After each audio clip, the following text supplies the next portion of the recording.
നാളെ ഒരു വൈകുന്നേരത്തോട് കൂട്ടിയിട്ട് നമ്മൾ അർജുനായിട്ട് കേരളത്തിലേക്ക് പുറപ്പെടും. അത് ഞാൻ ആ അർജുന്റെ അമ്മക്കും അച്ഛനും കൊടുത്തൊരു വാക്കേന്. ആ കുട്ടീനെ ഞാൻ അർജുന്റെ അമ്മ ഒരു 4 ദിവസം മുമ്പേ മോന്റെ ഒരു വീഡിയോ അർജുന്റെ കൂടെ ഉള്ളത് ഞങ്ങൾക്ക് കാണിച്ചു തന്നിണ്ടാവും വിചാരിക്കുന്നു. അത് കണ്ടോട് കൂടിയിട്ട് തന്നെ ഞാൻ ആകെ പതറിപ്പോയി. ആ കുട്ടി വലുതാവുമ്പോ ചോദിക്കുമല്ലോ, എവിടെ അച്ഛനെ കണ്ടെത്താൻ നിങ്ങൾ എന്തേ ശ്രമിക്കാൻ ചെയ്യുന്നു? അതിനുള്ള ഉത്തരം ഞാൻ കാണിച്ചു കൊടുത്തു, കണ്ടെത്തി. അതിലൊരു സമാധാനമുണ്ട്.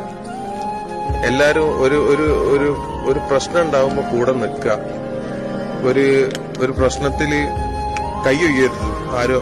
അതാണ് ഇന്ന് എനിക്കുള്ള പ്രശ്നമാണിത്. നാളെ വേറെ നിങ്ങളെ കാണുന്ന ഈ ചാനൽ കാണുന്ന ആളുകൾക്ക് ഇതേ അനുഭവം വരും. അപ്പൊ എന്താ പറഞ്ഞു കഴിഞ്ഞാല് ഇനി ഇതേമാതിരി 100,000 മനാഫന്മാരുണ്ടാവണോ, പൊരുതണോ, തോറ്റു കൊടുക്കരുത്.